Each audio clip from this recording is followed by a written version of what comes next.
कोणी असं विचारलं तर तो सांगू शकत नाही तू कोण, मी बाणगुळ. हा मेळावा 2 ठिकाणी पार पडला. काहीही झालं तरी मी शिवसेनेची काँग्रेस होऊ देणार नाही. या स्टेजच्या उजव्या बाजूला असलेल्या पोस्टरने शिंदेंचा दसरा मेळावा MMRDA मैदानावर, तर उद्धव ठाकरेंचा परंपरागत शिवाजी पार्कवर पार पडला. यांच्याही मंचाची शोभा असाच एक पोस्टर वाढवत होता. त्यावर लिहिलं होतं, मी माझ्या शिवसेनेला BJPचा गुलाम होऊ देणार नाही.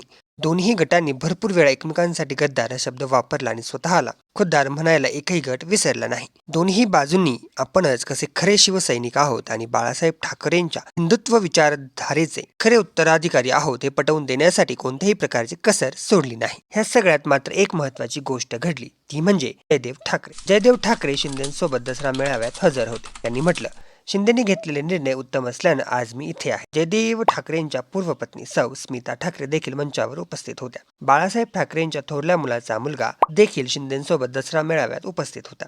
ह्या तिघांची उपस्थिती एकच गोष्ट सांगते, ती म्हणजे तथाकथित रूपाने उद्धव ठाकरेंनी बाजूला केलेले सगळे आज शिंदेच्या बाजूने आहेत. शिंदेच्या दसरा मेळाव्यात जमाव देखील तेवढाच म्हणजे 80,000पेक्षा जास्त होता. इकडे शिवाजी पार्कवर जमाव इतका जास्त नसला तरी श्री उद्धव ठाकरेंच्या 60,000पेक्षा जास्त समर्थकांनी भरलेला होता. याच्या मागचा उद्देश असा देखील असू शकतो की BKC मध्ये जमा झालेला जमाव हा केवळ शक्ती प्रदर्शन आहे आणि शिवाजी पार्कवरचा जमाव हे श्री उद्धव ठाकरेंसाठी असलेल्या आपुलकी आणि आधारावरच्या जोरावर आलेला आहे. उद्धव ठाकरेंनी शिंदेंवर गद्दार अशी टीका केली. शिवसेना खरी कुणाची यावर मुख्यमंत्री शिंदे यांनी म्हटलं, शिवसेना कोणा ठाकरे किंवा शिंदेची नाही, तर शिवसेना ही त्यांच्या लाखो शिवसैनिकांची आहे जे बाळासाहेब ठाकरेंना मानतात.